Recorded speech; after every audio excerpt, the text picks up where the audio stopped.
तू शेर हिंद आगे बढ़ने से फिर भी तू न डर, तू शेर हिंद आगे बढ़ने से फिर भी तू न डर, उड़ा के दुश्मनों का सर कदम कदम बढ़ाए जा, कदम कदम बढ़ाए जा, खुशी के गीत गाए जा, ये जिंदगी है कौम की जो कौम पे लुटाए जा।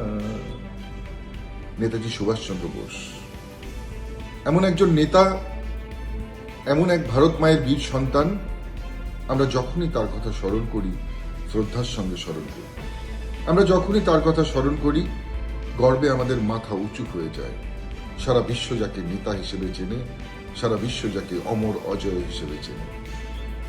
আর আজকে সত্যি খুব দুঃখের সঙ্গে বলতে হচ্ছে, এমন কিছু রাজবংশী লোক রয়েছে যারা কুচবিহারের যারা স্বনামধন্য রাজা, তাদেরকে, তাদের নামকে কলুষিত করবার জন্য, তাদেরকে কলঙ্কিত করবার জন্য তাদের নামে মিথ্যে রটনা রটাচ্ছে যে তাদের দ্বারা নাকি নেতাজির ক্ষতি হয়েছে। আমি বলবো যারা এই ধরনের কথা বলছে তারা সম্পূর্ণ মিথ্যে কথা বলছে এবং কুচবিহারের মহারাজাদেরকে কালিমালিপ্ত করবার চেষ্টা করছে, গোটা রাজবংশী সমাজকে কালিমালিপ্ত করবার চেষ্টা করছে, বাঙালি এবং রাজবংশীদের মধ্যে বিভেদ তৈরি করবার এক গভীর ষড়যন্ত্র তারা রচনা করছে।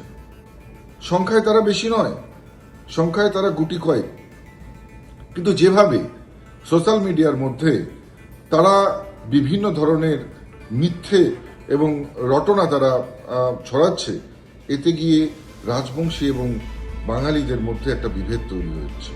আমি বলবো এর পেছনে গভীর চক্রান্ত রয়েছে। এ কেমন রাজবংশী যে রাজবংশী হয়ে রাজবংশীদেরকে খুনি সাব্যস্ত করবার চেষ্টা করছে? এ কেমন রাজবংশী যে রাজবংশী হয়ে কুচবিহারের মহান রাজাদেরকে খুনি এবং তাদেরকে বিভিন্নভাবে দোষী সাব্যস্ত করবার চেষ্টা করছে? নিশ্চিতভাবে এর পেছনে কিন্তু গভীর চক্রান্ত রয়েছে।